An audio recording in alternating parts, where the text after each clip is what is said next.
Some values should never change once your program has been built. A maximum, a conversion factor, a fixed label, the number of retries you are willing to make. Those are constants, and Go has a separate keyword for them.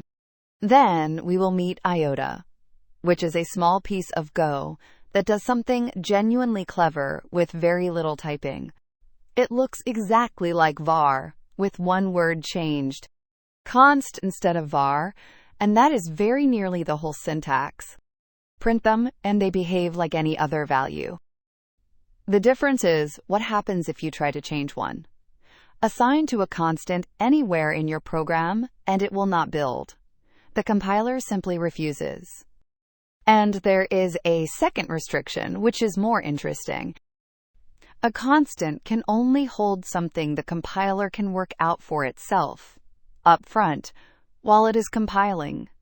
Numbers, strings, booleans.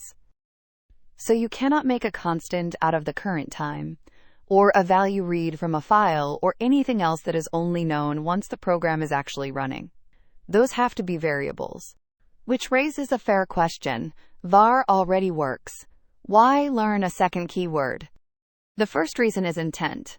When somebody reads const max retries equals 3, they know immediately that this value never changes. They do not have to go looking through the rest of the file to check.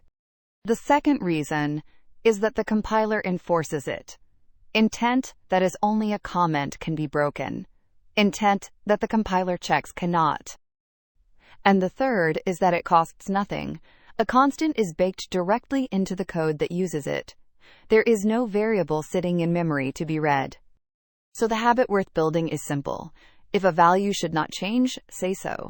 When you have several related constants, you can group them in brackets, exactly like grouped imports. One const keyword at the top, then one name and value per line inside. This is not just tidier to look at. It puts all the knobs of your program in one place, so somebody changing a timeout knows where to look. Notice the names are lined up. That is not me being fussy.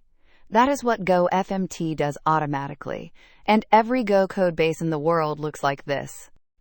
Here is something constants can do that variables cannot. We declare factor as 100, with no type written down. That makes it an untyped constant. And now we use the very same constant twice. Once where an int is wanted, and once where a float 64 is wanted. Both work. No conversion, no complaint. The constant simply becomes whatever the situation needs. It prints 100 both times, though the second one is genuinely a float 64 now. A variable absolutely would not do this. If factor were an int variable, and you tried to put it in a float 64, that is a compile error. This is a small thing, but it is why constants in Go feel frictionless while variables feel strict, and it sets up the next lesson exactly. Very often you want a set of related constants with increasing numbers. The days of the week. Log levels, the states a connection can be in. Typing 0, 1, 2, 3 by hand is dull, and worse, it is easy to get wrong. Insert 1 in the middle, and you have to renumber everything below it. Iota does it for you. Inside a const block, iota starts at 0 and goes up by 1 on every line. And here is the part that surprises people. You only write iota once, on the first line.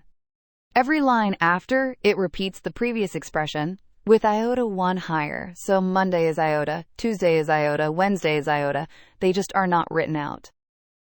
The result is 0, 1, 2, 3. Exactly what we wanted, and we typed the number nowhere. This is the idiomatic way to write an enum in Go. When you see a const block with iota at the top, that is what you are looking at. Because iota is just a number, you can calculate with it. Here is the classic example. The first line uses an underscore. That is the blank identifier, a throwaway name for something you want to discard. It is there to eat iota 0 line, so that KB lands on iota equals 1 instead. Then the pattern. 1, shifted left by 10 times iota, shifting left by 10, multiplies by 1024. KB is 1 shifted by 10, which is 1024. MB repeats the pattern with iota equal to 2, so 1 shifted by 20. And GB is 1 shifted by 30.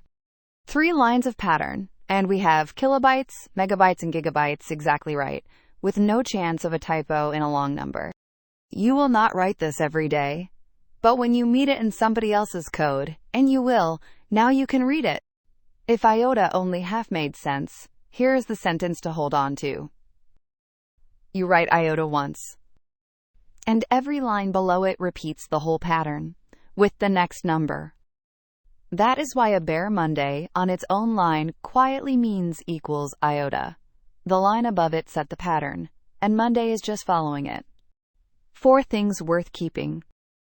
Const for any value the compiler can work out up front, and that should never change afterwards.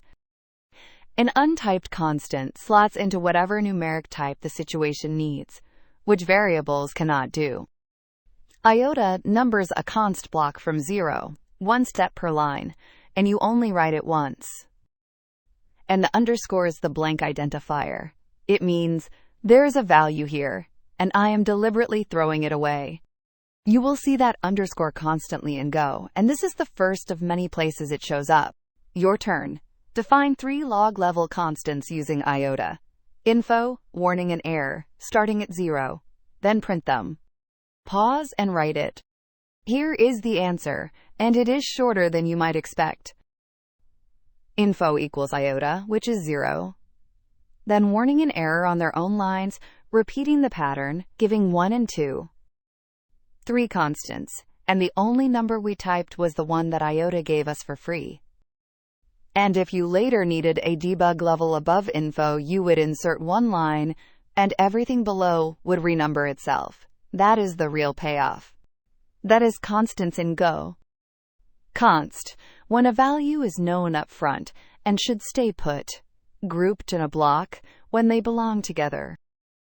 And iota, when what you really want is a numbered list, without typing the numbers. Next up, the lesson that untyped constants have been quietly setting up. Type conversions, and why Go makes you spell them out.